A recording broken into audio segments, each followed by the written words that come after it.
Hi, myself Adinarayan, and today we are going to see JSP. So you know what is JSP? Java Server Page. So JSP is used to create a view layer. So whereas Howlet is act as a controller layer. So JSP is used to create view layer. You write all the HTML, Java related, JSL tag, all those things in order to create a dynamic web page. If you see JSP, this is the JSP.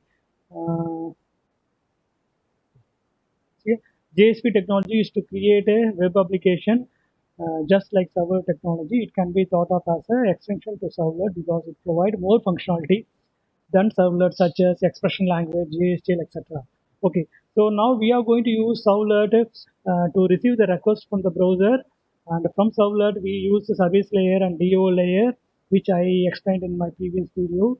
Store to database, retrieve from the database, and if you want to create the view layer, you run the JSP page. In the JSP page, you write HTML and Java related code using JSTL.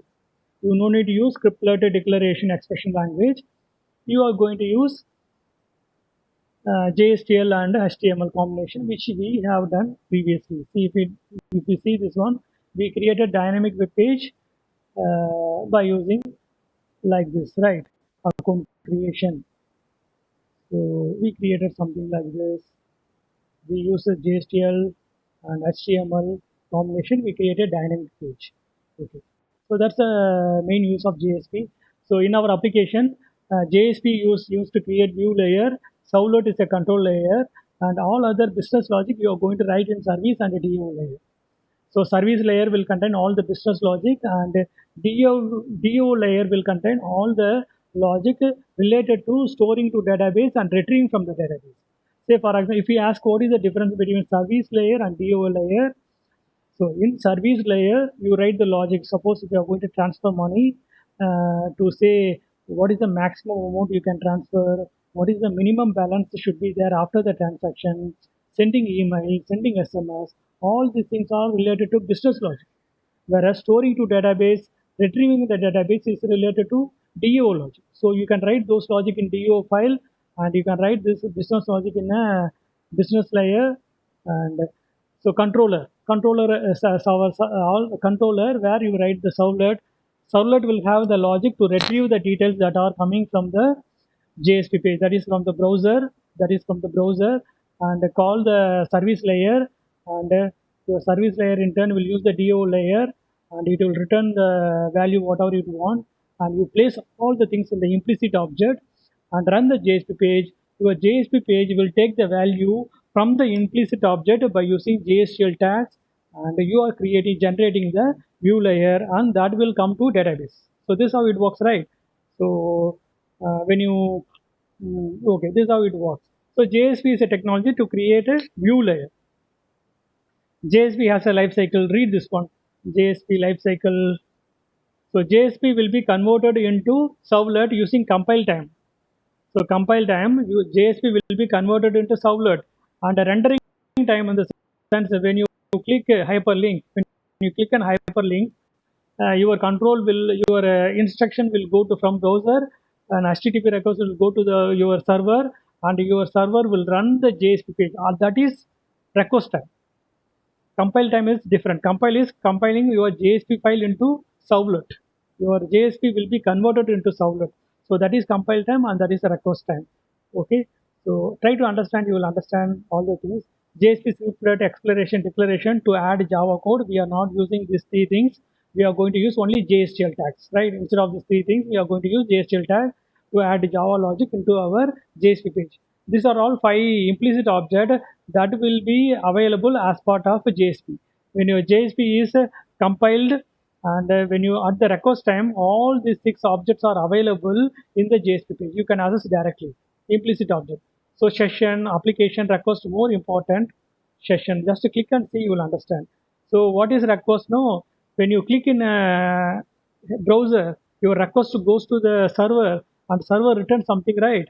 So that is one request. When you click something in the browser, request goes to your server, and when it returns, that is one request. So that is what is session, right? Session in the sense when you go to Flipkart after login, you do n number of requests, right? you click all the product available, you purchase one, and you see some other product. There are a lot of times you click in the browser that goes to server and shows something, then it goes. So all the things are one request. So session is about between this request. If you want to store value, then you can store it in the session scope. This session scope. So for entire login logout, there will be only one object. Each when you log in, you will have one session object, and when you log out, that session object will be deleted. Each user will have one session object, whereas request is for every request. Every request now when you click something in the browser, when it goes to server and return, that is request. Whereas application, this object, no, this is for all users. All users can you access this object. This object is for every user. That is login. If you implement login logout mechanism, then you will have one session object. Anyway, have an understanding of all these things. These all three implicit or 9 implicit objects that will be available in the JSP page automatically. You no need to create. So page directive and include directive. This is to include a tag library. So we use custom tag so we use a code tag. Yeah, already we use code tag, right? Code tag, lib tag. So this is related to tag library. How will you include the tag library? This how. So tag library is the tag library, but we can create our own. See in here, we can create our own tag. Creating. We can create our own tag. So we use the tags from core tag. Here, this is a core tag, right? See out core tag. That is available as part of Apache company. So we are using that. I think so. We are using that, and like this, we can create our own tag. We can create our own tag. That is this one, custom tag.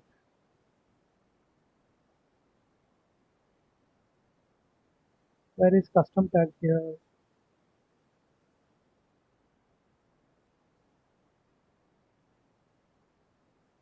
See, JSP custom tag. We can create our own tag.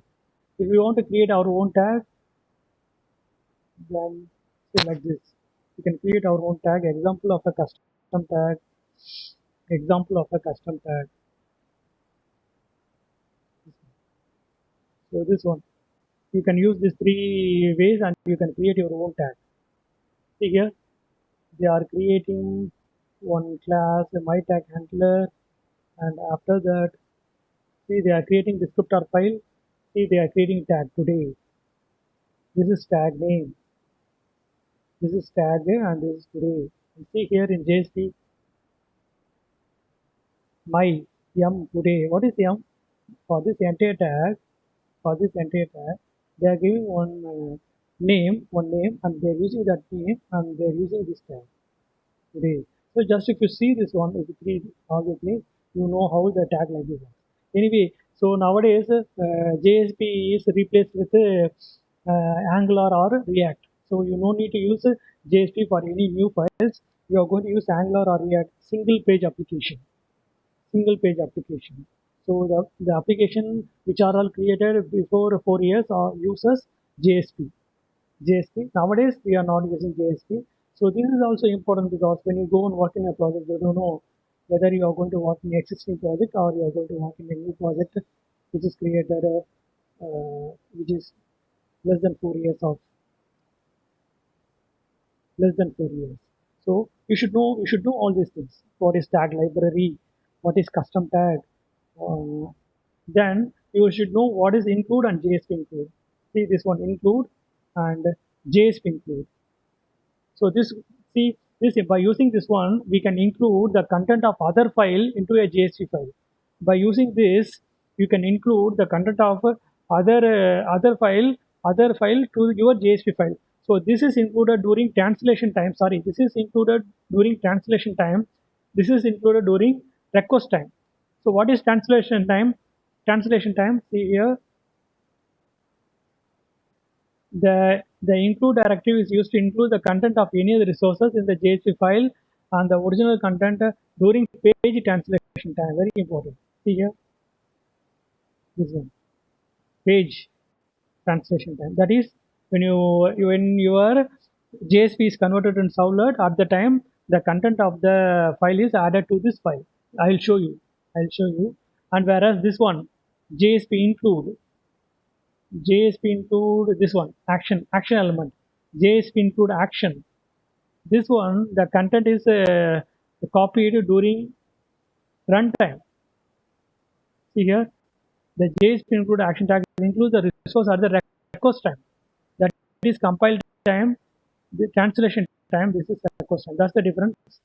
Try to read, you will understand. I'll show you one example. That's all here. You no need to read other things. This one forward. You see what is in JSP. In Servlet we are using forward, right? Same way here also in from JSP you can forward. So that is this one. And JSP include I show this and all. No need. Old way of doing it. No need. Just have a thing. And this and all you no need to read. This and all. We are using MVC, so no need this all these things and all.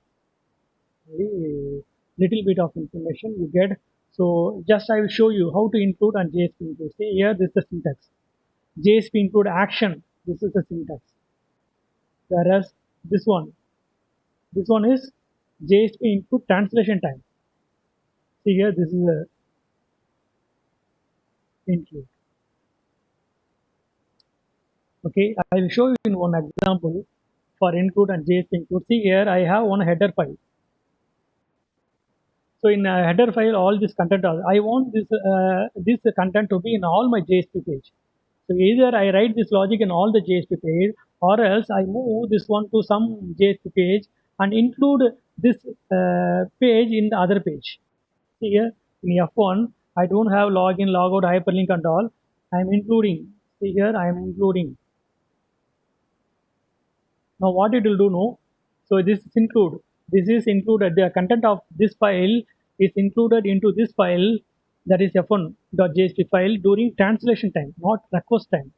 If it is JSP include, then it is request time. Okay. Now if I run this one, here the content of h1, the content of h1 is copied to this file here. I will run this one, right? See, this file contains, see this all. So what is there? This one. What you can have any content, but the logic that are common across n number of JSP page you can do by using input. So I will run this one. Run.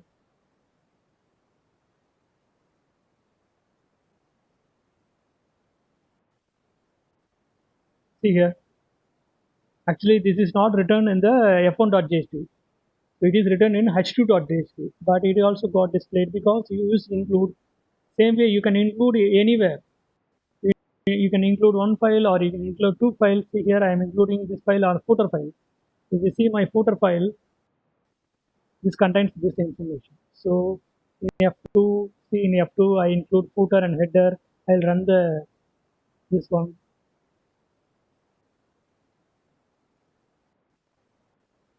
See here, my footer logic came, and this logic from here to him, I written in H file, H file, and this is I written in the F2 file. So if there is a common logic across a number of page, you can use include. So that's the main thing. If you see my code, so this is the footer code, F1 code. See here, nothing, and F2 code. That's it.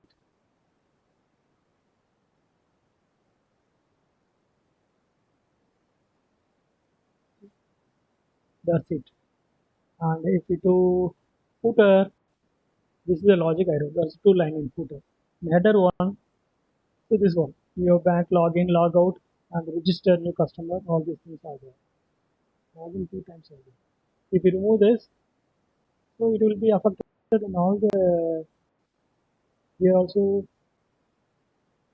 Here also it is affected, got affected. Here also it got affected. So no need to. Otherwise, you have to write the logic in all the this logic, this particular in all the JSP files. So that's the main use of JSP include. You got some idea. I think so. You got some idea.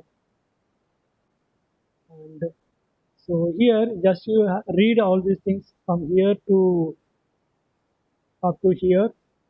up to here, and see custom tag little bit, custom tag little bit, JSP forward, JSP include. This one will have some idea. So for any new project, we are not going to use JSP, we are going to use Angular or React.js. But servlet remains the same. So you need to read the servlet, that you have an idea. And only when you have an idea about this, then you have a good idea about it, even when you learn Angular and React. So now you got some idea. Try to see my previous video storing the value from the browser to database. We used with 4 files. One is JSP and another one is servlet. Another one is service. In service layer we use one class. In DOL layer we use one class, and we use one table. So 5 things. And see my previous, and you can use include and JSP include. And accordingly, try to read this. You can use any website. Java T Point is one website where you can use, and each site will have their own content. Okay, okay. Thanks for your time, and probably we can meet in another video. Thanks for your time.